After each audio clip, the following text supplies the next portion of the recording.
Oh, excuse me. So, starting a recovery home is very risky. It's very risky. And there's a difference between a recovery home and transitional housing. I happen to combine the two. A recovery home is basically people that are coming out of rehab, right? Some of them may be coming out of jail. They may be being paroled. They may be on probation, and they need a place to stay for maybe for forever, right? Transitional housing is usually someone that's just strictly coming out of jail, and they're coming out of um, going from parole to a residence, and you provide that service. You provide housing for them. The best thing I would say about starting a recovery home or transitional home is, unlike being a landlord in most situations where you have to chase tenants down to get your money at the end of the month, with transitional housing is different. A recovery home, the state or whatever organization is sponsoring the consumers or your tenants, they pay you. So there's no chasing anyone down for your money. They pay you. And I love that about it. I love the fact that at the end of the month, it's the money's in your account. It's on time. It's in full. There's no chasing anyone down. You just simply go through the process. Now, there is a process to get there, that's what we can talk about. There's a process to it.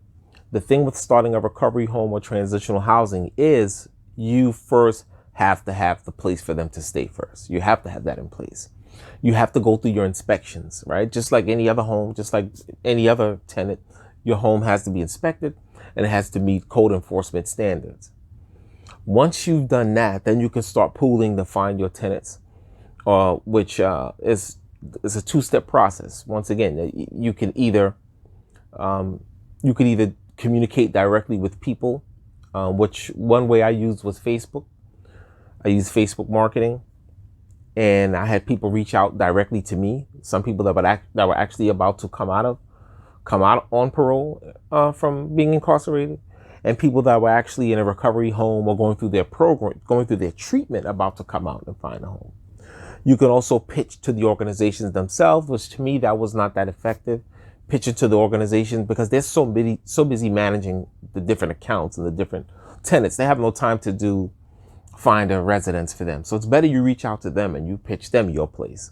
And then they'll come out and do an inspection and see if it meets the standards for them to pay for this person's rent. Getting recovering addicts is much easier than getting people that are on transitional housing. Why? Because this person is may be considered at risk a lot of times because they're coming out of jail, considering the nature of their offense. A lot of times their parole officer would come out more than once. Your home has to get red flagged, I guess, in the community that you have someone staying there that came from jail. So the community sometimes has to know. It depends on where you are. And then you may have those concerns still, did this person pay their debt?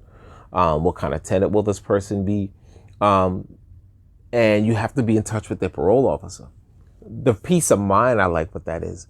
You always have that as a backup. That's always you have that support with the person, that you can reach out to their parole officer for feedback. You could tell them if the person is not cooperating or whatever. You can do that. With recovery housing, with a recovering addict, you reach out to the agency. There's no parole officer. You're just dealing strictly with the agency. And in my experience, sometimes it depends on who that person's rep is, because sometimes you don't get a lot of feedback. You reach out, you tell them certain things, they don't respond. Unless the person complains about you. Now, if you're the landlord and the complaint is about you, then you get a quick response.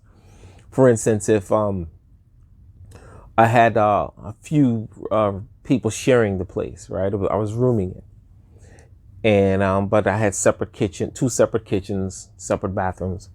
So one person had was smoked within the house, and that disturbed the other tenant.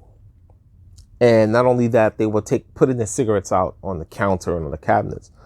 So in a case like that, When this one tenant complained to the agency reached out to me like, hey, what are you going to do about that? They came out and did an inspection. It was like, listen, you all these cigarette marks, you have to fix this up if you want us to continue to pay the rent. And you do. So, I mean, if you're a good landlord, you will follow through with that and move for the eviction process.